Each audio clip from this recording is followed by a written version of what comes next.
네, 여러분 반갑습니다. 맛있는 소요리 문답의 신승원 목사입니다. 이렇게 강의를 신청해 주셔서 감사하고, 여러 가지 온라인 강의라서 불편한 것들이 있을 수 있겠지만 마음을 쏟아가면서 함께 하시면은 하나님의 은혜와 영적인 유익이 있을 줄로 믿습니다. 우리가 앞으로 4주간 함께 나눌 내용은 웨스트민스터 소요리 문답입니다. 웨스트민스터 소요리 문답은 총 107개의 문답으로 구성되어 있는 교리 문답서입니다. 107개. 좀 많은 것 같다, 그죠? 아마 이 각각의 문답을 하나하나 세세하게 다 살펴본다면은 1년을 꼬박해도 모자랄 겁니다. 이번에 우리는 그렇게 하지 않고 짧은 시간에 전체 숲의 모양을 그려보는 일을 같이 좀 해보려고 합니다. 앞으로 살펴보겠지만 실제로 각각의 문답들은 서로 연결이 되어 있어요. 나무 하나하나가 모여서 숲을 이루고 있는 것처럼 하나하나의 문답들이 모여서 말씀의 숲이 이루어져 있습니다. 나무 한 그루가 주는 아름다움이 있는가 하면은 또 울창한 숲이 가져다주는 아름다움도 있죠. 말씀도 한 절 한 절을 통해 발견하는 은혜가 있고 맥락과 흐름을 통해서 발견하는 은혜가 있습니다. 맛있는 소요리 문답에서는 이렇게 거시적인 시각을 가지고 웨스트민스터 소요리 문답에 담겨있는 메시지를 함께 찾아보고 나누고자 합니다. 4주간 진행되는 이 시간을 통해서 신앙의 기초가 든든하게 서고 영적인 성장과 성숙이 이루어지는 귀한 시간이 되기를 소망합니다. 자, 소요리 문답을 시작하면서 사람들이 가장 많이 물어보는 것이 소요리 문답이라는 뜻이 뭐냐는 거예요. 진짜 무슨 이 소고기 요리책은 아닐 텐데, 그죠? 왜 소요리 문답이라고 하는 걸까요? 소요리 문답이라고 하는 표현은 한자어 표현입니다. 보시면은 작을 소자에 중요할 요, 이치 이, 물을 문, 답할 답자를 사용하고 있습니다. 이 뜻을 그대로 풀어보면 중요한 교리에 관해 묻고 답하는 작은 책이라고 볼 수 있겠죠. 이 책이 정확한 명칭이 있는데요. 앞서도 말씀드렸지만 웨스트민스터 소요리 문답서예요. 여러분, 이 웨스트민스터 소요리 문답은 전 세계의 장로교회와 개혁교회들이 채용하고 있는 웨스트민스터 표준 문서 중에 하나입니다. 이 소요리 문답이 만들어지기까지 17세기 영국의 기독교는 이단과 잘못된 사상, 또 내란과 정파 간의 갈등으로 인해서 몸살을 앓고 있었습니다. 그래서 1643년 영국 의회가 웨스트민스터 예배당의 종교회의를 열어서 상황을 바로잡고자 했습니다. 그래서 성직자 121명, 상하의원 30명, 이렇게 총 151명으로 구성된 회의가요, 무려 5년 7개월 동안이나 진행이 됐습니다. 5년 7개월 동안 1163번의 회의를 거쳐서 장로교, 교회정치, 예배모범, 웨스트민스터 신앙고백서, 대요리 문답, 소요리 문답, 이런 표준 문서를 작성을 해서 의회의 승인을 얻게 됩니다.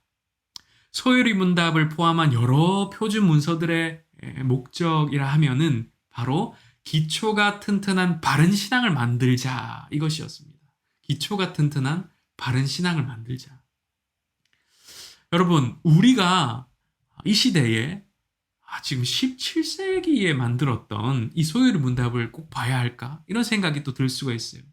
그런데 우리가 소요리 문답을 꼭 한번 이렇게 배워야 할 이유가 있습니다.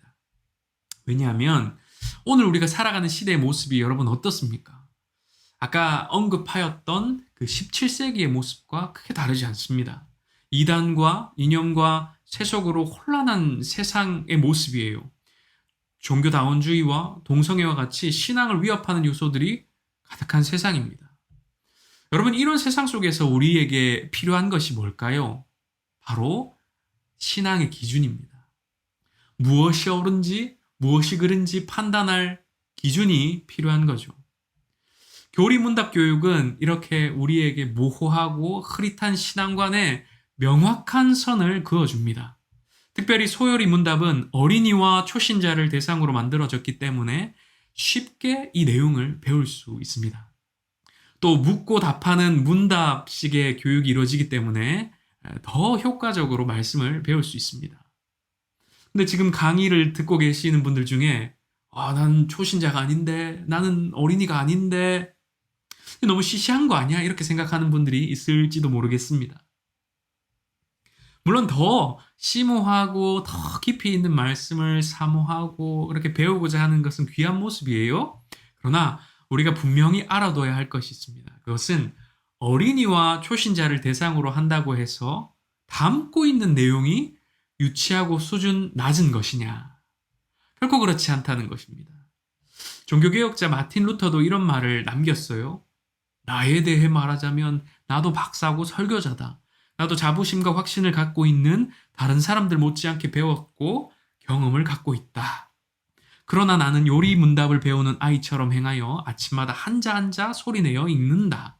나는 매일 요리 문답을 읽고 공부하지만 내가 원하는 만큼 아직 시원하게 이해할 수 없다. 따라서 나는 요리 문답의 아이와 학생으로 남아 있어야 하며 즐거운 마음으로 그렇게 한다.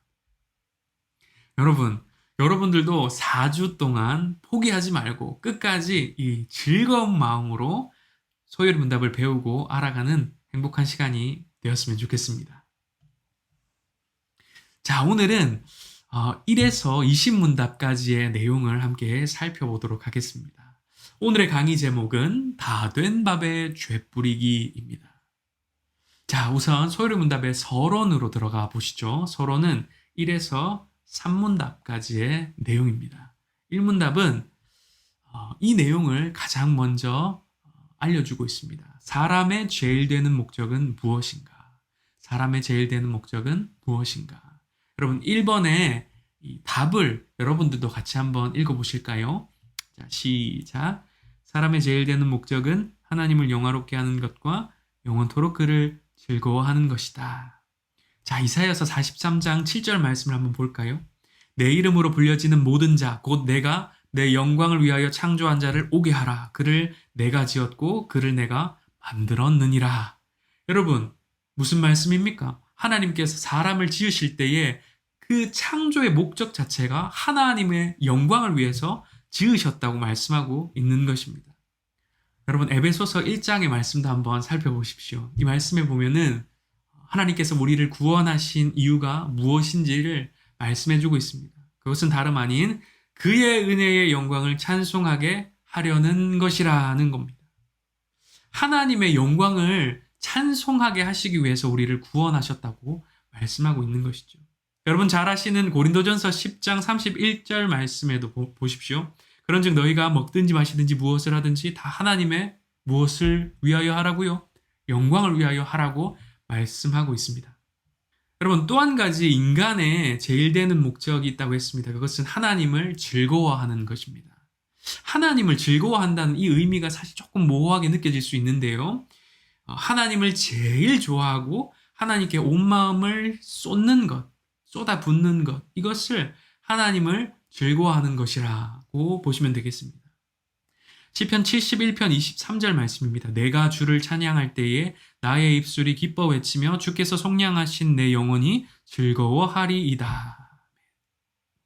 이 시편의 기자는 하나님을 향한 기쁨을 노래하고 있습니다. 그렇죠? 주를 찬양할 때에 기뻐 외치고 즐거워하는 그 모습, 하나님을 즐거워하는 것이죠. 여러분 여기서 말하는 것은 다른 것이 아니에요. 다른 것으로 기뻐하는 삶이 아니라 하나님만으로 기뻐하는 삶, 그것이 인간의 제일 된 목적이라고 말하고 있는 것입니다. 그것이 사람이 최우선으로 추구하며 살아가야 할 가치라고 말씀하고 있는 것이죠. 그런데 여러분, 어떻게 하면은 하나님께 영광을 돌릴 수 있을까요? 어떻게 하면 하나님을 즐거워할 수 있을까요? 그것이 우리의 제일 되는 목적인데 어떻게 해야 하는지 방법을 모른다면 여러분 할 수 있을까요? 어떻게 하면 여러분 남편을, 어떻게 하면 또 아내를 기쁘게 해줄 수 있을까요? 다른 건 필요 없죠. 상대방이 좋아하는 것이 뭔지 알고 그것을 해주면 되는 겁니다. 근데 뭘 좋아하는지도 모르고 뭘 싫어하는지도 모르고 내 기준에 맞춰서 일방적으로 행동하면 어떻게 됩니까? 눈치 없는 사람이라고 막 핀잔을 듣는 거죠. 마찬가지입니다. 우리가 하나님께 영광을 돌리기 위해서는 하나님이 좋아하시는 것이 무엇인지, 또 하나님이 싫어하시는 것은 무엇인지를 알아야 한다는 것이죠. 여러분, 그 내용이 바로 이문답에서 등장합니다. 이문답으로 넘어가 볼까요? 하나님께서 무슨 규칙을 우리에게 주시어 어떻게 자기를 영화롭게 하고 즐거워할 것을 지시하셨는가? 한번 읽어봅니다. 시작. 신구약 성경에 기재된 하나님의 말씀은 어떻게 우리가 그를 영화롭게 하고 즐거워할 것을 지시하는 유일한 규칙이다. 여러분, 무슨 이야기입니까? 하나님께서 성경 말씀을 통해서 하나님 당신의 뜻을 나타내 보여주신다는 이야기입니다. 여러분, 그런데 이 성경 말씀은 어떤 내용들을 구체적으로 담고 있는 것일까요? 산문답으로 한번 넘어가 봅니다. 성경이 제일 요긴하게 교훈하는 것은 사람이 하나님을 대하여 어떻게 믿을 것과 하나님께서 사람에게 요구하시는 본분입니다. 여러분, 성경이 말하는 두 가지 큰 주제가 있다는 거예요. 그것은 믿어야 할 것과 행해야 할 것입니다. 뭐라고요? 믿어야 할 것과 행해야 할 것. 여러분, 이것은 소요리 문답에서 다루고 있는 두 가지 큰 주제이기도 합니다. 4에서 38문답까지는 우리가 믿어야 할 것에 대해서 다루고 있고요. 39에서 107문답 끝에까지는 우리가 행해야 할 것, 의무에 대해서 다루고 있습니다. 자, 그러면 우리 바로 믿어야 할 것, 그 첫 번째가 무엇인지를 살펴보도록 하겠습니다. 자, 그 첫 번째는 하나님입니다. 하나님. 성경이 말하고 있는 첫 번째 우리가 믿어야 할 것은 하나님이에요. 하나님. 자, 사문답은 이 하나님은 어떠한 분이신가에 대해서 묻고 답하고 있습니다. 하나님은 어떤 분이신가? 한번 읽어볼까요? 하나님은 신이신데 그의 존재하심과 지혜와 권능과 거룩하심과 공의와 인자하심과 진실하심이 무한하시며 무궁하시며 불변하시다.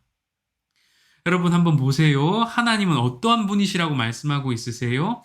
존재와 지혜와 권능과 거룩과 공의와 인자하심과 진실하심이 어떻다고요?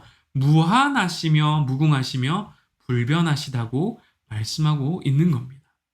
여러분, 하나님은 또 어떠한 분이라고 말씀하고 있습니까? 5번과 6번 문답으로 넘어가 보겠습니다. 하나님 한 분밖에 또 다른 하나님이 계신가? 읽어봅니다. 한 분뿐이시니 참되시며 살아계신 하나님이시다. 자, 6문답. 하나님의 신격에 몇 위가 계신가? 읽어봅니다. 하나님의 신격에 3위가 계시니 성부와 성자와 성령이신데 이 3위는 한 하나님이시다. 본체는 하나요. 권능과 영광은 동등하시다. 여러분, 한번 보세요. 앞에서 하나님께서는 그의 성품이 무한하시고 영원하시고 불변하신 분이시라고 하셨어요. 그런데 이 하나님은 한 분이신 하나님이세요. 그런데 이 한 분이신 하나님은 삼위로 존재하시는 하나님이시라고 말씀하고 있는 것입니다. 여러분, 삼위일체 하나님이라는 말은 한 번쯤 다 들어보셨을 겁니다. 삼위로 계신 한 하나님을 뜻하는 말이죠. 그런데 여러분, 여기서 위라고 하는 말의 의미가 뭔지 아십니까? 위라고 하는 것은 영어로는 person입니다. persona라는 말을 여러분 들어보셨나요? 인격, 위격을 뜻할 때에 person이라고 한 말을 사용합니다. 3위는 각각 다른 위격이라고 말하고 있는 것이죠. 그런데도 한 하나님이라고 또한 표현하고 있는 것입니다. 여러분, 말씀에 보면은 이 3위 하나님의 모습이 대단히 또렷하게 등장합니다. 고린도전서 8장 6절 말씀 보십시오. 그러나 우리에게는 한 하나님 곧 아버지가 계시니 만물이 그에게서 났고 우리도 그를 위하여 있고 또한 한 주 예수 그리스도께서 계시니 만물이 그로 말미암고 우리도 그로 말미암아 있느니라. 성부 하나님에 대한 말씀이 등장하죠. 자, 다음 요한복음 1장 18절입니다. 본래 하나님을 본 사람이 없을 때 아버지 품속에 있는 독생하신 하나님, 성자 하나님이시죠. 자, 사도행전 5장 3절 말씀해 보시면은 베드로가 이르되 아나니아야 어찌하여 사탄이 내 마음에 가득하여 내가 성령을 속이고라는 말이 등장하죠. 자, 끝에 부분에 사람에게 거짓말한 것이 아니요 하나님께로다. 자, 성령 하나님을 말씀해주고 있는 것입니다. 각각 다 다른 하나님이시네요. 그러면 하나님은 세 분이신 거 아닌가요? 이렇게 생각을 또 할 수가 있습니다. 근데 그것은 삼신론이라고 하는 이단적인 사상이에요. 삼신론. 여러분 아까 전에 뭐라고 했죠? 삼위일체 하나님은 삼위로 있으시지만 한 분이신 하나님이라고 분명하게 말씀하고 있죠. 세 분 하나님이 아니에요. 한 분 하나님이신 겁니다. 자, 한 하나님이시라는 말씀도 신명기 6장 4절 말씀에서 명확하게 발견할 수 있습니다. 이스라엘아 들으라 우리 하나님 여호와는 오직 유일한 여호와시니. 아멘. 여러분 그렇죠? 이 삼위 하나님은 한 분이시라고 하는 것을 우리가 이 말씀 속에서 명확하게 살펴볼 수 있는 겁니다. 아니 그러면은 한 분이신 하나님이 예전에 구약에는 성부 하나님으로 또 신약에는 성자 하나님으로 또 교회 시대에는 성령 하나님으로 그렇게 계신 것이 아닌가요? 이렇게 물을 수가 있어요. 그러나 여러분 이것도 양태론이라고 하는 이단 사상입니다. 여러분 이 양태론이 성립할 수 없는 것이 왜 그러냐면 마태복음 3장 16절 말씀에 보면은 이 한 시간에 한 장소에서 성부, 성자, 성령 하나님의 모습이 그대로 비춰지고 있기 때문입니다. 말씀 같이 한번 볼까요? 예수께서 세례를 받으시고 곧 물에서 올라오실새 하늘이 열리고 하나님의 성령이 비둘기같이 내려 자기 위에 임하심을 보시더니 하늘로서 소리가 있어. 이 성부 하나님의 소리죠. 말씀하시되 이는 내 사랑한 아들이요 내 기뻐하는 자라 하시니라. 그러니까 한 곳에 성자 하나님, 성령 하나님, 성부 하나님 모두가 다 등장하는 거예요. 모습만 다르게 해서 등장하는 것이 아니라 양태론의 하나님이 아니라 삼위일체 하나님의 모습으로 분명하게 나타나고 있다는 것입니다. 이렇게 설명을 드려도 삼위일체는 도통 이해가 되지 않네요 라고 하는 분들이 계실 수 있어요. 저도 잘 이해가 되지 않습니다.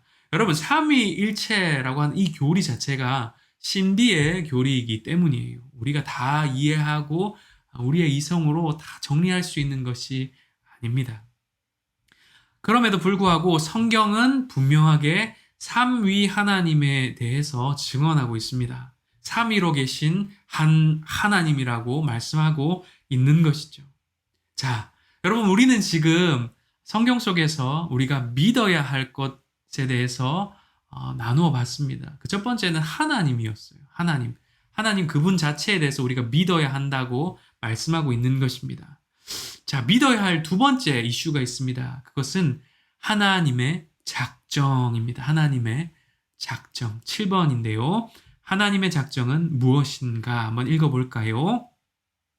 하나님의 작정은 그 뜻대로 하신 영원한 경륜이신데 이로 말미암아 자기의 영광을 위하여 모든 되어가는 일을 미리 작정하신 것이다. 여러분, 하나님께서 작정하셨다고 하는 이것은 하나님께서 모든 것을 계획하셨다는 말입니다. 여러분, 하나님께서 모든 역사를 계획하셨기 때문에 우연한 일은 있다 없다? 없는 거예요. 왜냐? 하나님께서 모두 다 계획하시고 작정하셨기 때문이죠. 에베소서 1장 11절 말씀입니다. 모든 일을 그의 뜻의 결정대로 일하시는 이의 계획을 따라 우리가 예정을 입어 그 안에서 기업이 되었으니 하나님께서 계획하신 대로 이루신다는 것을 또한 이사야서 14장 24절 말씀을 통해서 알 수 있습니다. 만군의 여호와께서 맹세하여 이르시되 내가 생각한 것이 반드시 되며 내가 경영한 것을 반드시 이루리라. 여러분 보세요. 하나님께서 계획하신 대로 모든 것을 다 이루신다고 말씀하고 있으신 겁니다. 8번에 하나님께서 그 작정을 어떻게 이루시는가 묻고 있습니다. 한번 대답해 볼까요? 시작. 하나님께서 그 작정을 이루시는 것은 창조와 섭리하시는 일로 하신다. 여러분, 창조하신 이 천지 만물을 보존하시고 사용하셔서 그 작정하신 것을 이루신다는 의미입니다. 하나님께서는 작정하신 것을 이루시기 위해서 이 세상을 창조하셨습니다. 그런데 여러분, 하나님은 무엇을 어떻게 창조하셨을까요? 자, 그 질문이 구문답에 등장합니다. 창조하신 일이 무엇인가? 한번 읽어볼까요? 창조하신 일은 하나님께서 엿새 동안에 아무것도 없는 중에서 그 권능의 말씀으로써 말씀을 지으신 일인데 다 매우 좋았다. 여러분 보세요. 엿새 동안에 아무것도 없는 중에서 창조하셨다고 말씀하고 있습니다. 창세기 1장 3절 말씀에도 보면은 하나님이 이르시되 빛이 있으라 말씀으로만 창조하신 것을 발견할 수 있습니다. 무에서 유를 창조하신 것이죠. 여러분, 이것은 굉장히 놀라운 것입니다. 많은 과학자들이요, 빅뱅 이론이나 촉근 이론을 설명하면서 이것이 우주의 기원이라고 말합니다. 그리고는 성경의 창조론은 허구라고 이야기를 하곤 하죠. 그러나 사실 그러한 과학 이론들도 우주의 기원을 정확하게 설명하는 것은 아니에요. 왜 그렇습니까? 이 빅뱅은 사실 그 이론이 말하는 것이 뭐예요? 아주 작은 원초 원자와 같은 우주가 대폭발을 일으켜서 뻥 하고 대폭발을 일으켜서 지금의 우주가 되었다고 말하는 것입니다. 그런데 여러분 한번 생각해 보세요. 그 처음에 아주 작은 그 우주는 어디서 나왔냐는 것입니다. 그것에 대해서 과학자들은 제대로 설명할 수 없습니다. 촉근 이론이나 다른 이론들도 마찬가지예요. 모두가 다 뭐예요? 그냥 유에서 유를 창조했다, 만들어냈다라고 하는 이야기예요. 결국 그 처음의 상태가 어떻게 생겨났는지 이런 이론들은 설명해낼 수 없습니다. 성경은 하나님께서는 아무것도 없는 중에 말씀으로만 만물을 창조하셨다고 증언하고 있습니다. 하나님께서 정교하게 이 우주 만물을 지으시고 운행하십니다. 한치라도 흐트러지면은 이 우주의 균형이 깨어지고 맙니다. 그러나 모든 것이 다 어떻습니까? 조화롭고 질서 있게 굴러갑니다. 여러분, 하나님이 만드신 사람은 어떻습니까? 여러분, 인체는 60조개의 세포 조직으로 구성이 되어 있습니다. 근육은 300여 종으로 구성이 되어 있고, 인체 혈관을 한 줄로 이으면은 12만 킬로미터 길이가 된다고 합니다. 뼈는 각기 다른 206개로 구성이 되어 있습니다.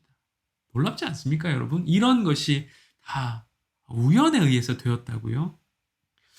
여러분, 꽃과 나무와 동물들, 바다의 물고기들을 한번 보십시오. 이 모든 것들이 우연히 되었다고 말할 수 있을까요? 모두 하나님께서 지으신 하나님의 작품들이죠. 하나님께서는 세상 모든 만물들을 창조하셨지만 특별히 하나님의 형상을 따라 인간을 창조하셨습니다. 자, 그 내용이 신문답에 등장합니다. 하나님께서 사람을 어떻게 지으셨는가 읽어봅니다. 하나님께서 사람을 남녀로 지으시되 자기의 형상대로 지식과 공의와 거룩함이 있게 지으사 모든 생물을 주관하게 하셨다. 여러분, 하나님께서 사람을 어떻게 지으셨다고요? 무엇과 무엇으로? 남자와 여자로 지으셨다고 말씀하고 있습니다. 제3의 성을 창조하지 않으셨어요. 또 남자와 여자 둘이 한 몸을 이룰진이라고 말씀하셨습니다.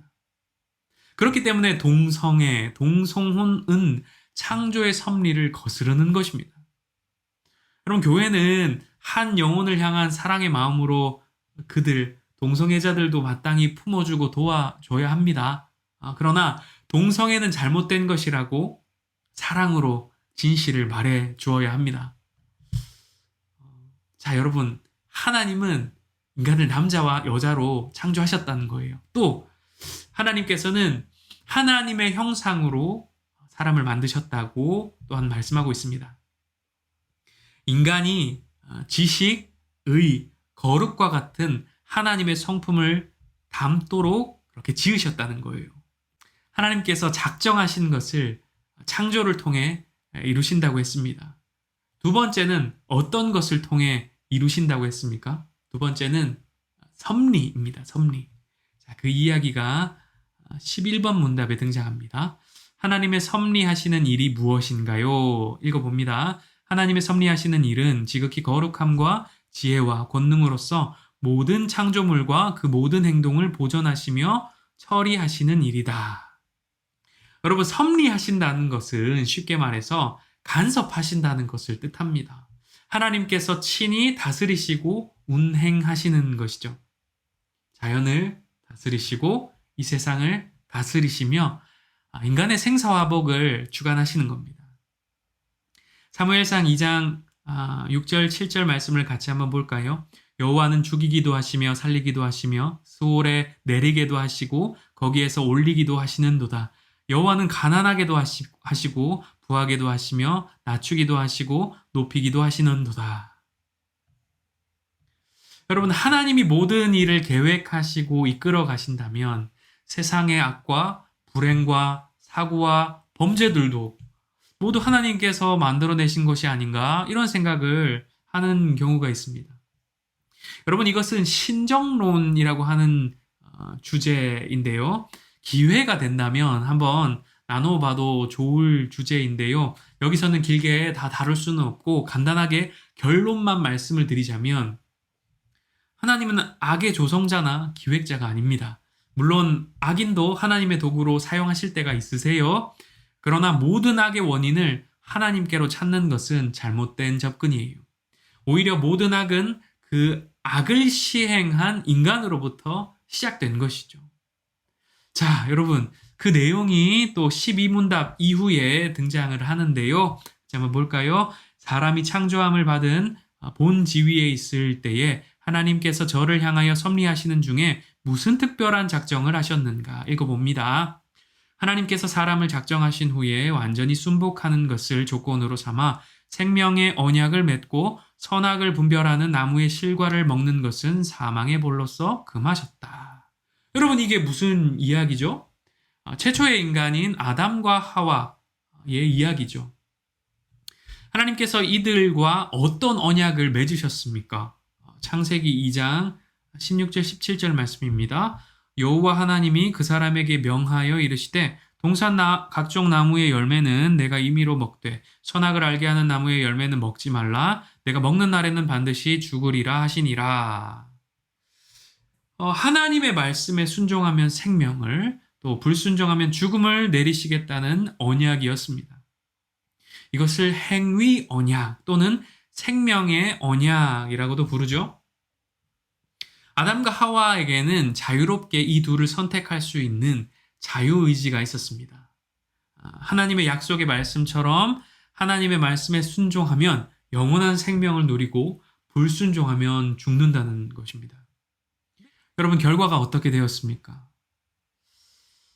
창세기 3장 5절 6절 말씀에 보니까 아담과 하와는 선악을 알게 하는 나무의 열매를 먹으면 하나님과 같이 될 수 있다는 이 뱀의 유혹에 넘어가서 결국 하나님의 말씀에 불순종하고 맙니다. 자, 13문답으로 넘어가 볼까요? 우리 시조가, 아담과 하와죠, 창조함을 받은 본 지위에 그대로 있었는가? 같이 읽어봅니다. 우리 시조가 임의대로 자유함을 인하여 하나님께 죄를 범함으로 창조함을 받은 본 지위에서 타락하였다. 여러분 보세요. 이들은 분명 영원한 생명을 얻을 수 있는 자유의지가 있었습니다. 그러나 결국 하나님 말씀에 불순종해서 타락하고 말았어요. 자, 13문답으로 가보겠습니다. 그렇다면 이 죄는 무엇인가? 죄란 무엇인가? 읽어봅니다. 죄는 하나님의 법을 순종함에 부족한 것이나 혹 어기는 것이다. 요한일서 3장 4절 말씀도 이것을 명확하게 이야기해주고 있죠. 죄를 짓는 자마다 불법을 행하나니 죄는 불법이라. 하나님 말씀에 불순종하는 것이 곧 죄라는 것입니다. 15문답으로 넘어가 보겠습니다. 우리 시조가 창조함을 받은 본 지위에서 타락하게 된 죄가 무엇인가? 읽어봅니다. 우리 시조가 창조함을 받은 본 지위에서 타락하게 된 죄는 그 금하신 실과를 먹은 것이다. 아까 전에 우리가 살펴봤죠. 아담과 하와가 하나님께서 먹지 말라고 하신 선악을 알게 하는 나무의 열매를 먹은 것입니다. 근데 여러분, 문제는 뭐예요? 이 아담과 하와의 죄, 그 결과와 책임이 그 둘만의 것이 아니라 뭐예요? 모든 인류의 것이 되었다는 것입니다. 16문답으로 가보겠습니다. 모든 인종은 아담의 첫 범죄 중에 타락하였는가? 읽어봅니다. 아담으로 더불어 언약을 세운 것은 저만 위하여 하신 것이 아니요 그 후 자손까지 위하여 하신 것이므로 그로부터 보통 생육법으로 출생하는 인종은 모두 그의 안에 있어서 그의 첫 범죄에 참여하여 그와 함께 타락하였다. 여러분, 이것을 대표성의 원리라고 합니다. 대표성의 원리. 대통령은 나라의 중요한 정책을 결정을 하죠. 대통령이 사인을 하면 온 나라 국민이 사인한 의미를 가집니다. 그렇죠? 대표는 여러 사람을 대신해서 결정하는 겁니다. 가장이 가족의 대표고, 사장이 기업의 대표고, 군대에서는 장군이 대표입니다. 여러분, 이 대표자의 행동은 여러 사람에게 큰 영향을 미치는데요.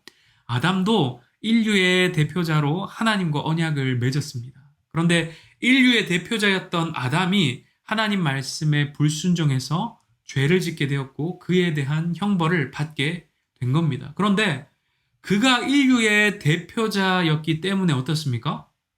모든 인류도 그 죄에 대한 책임을 지게 됐고 같은 죄에 대한 징계를 받게 된 겁니다.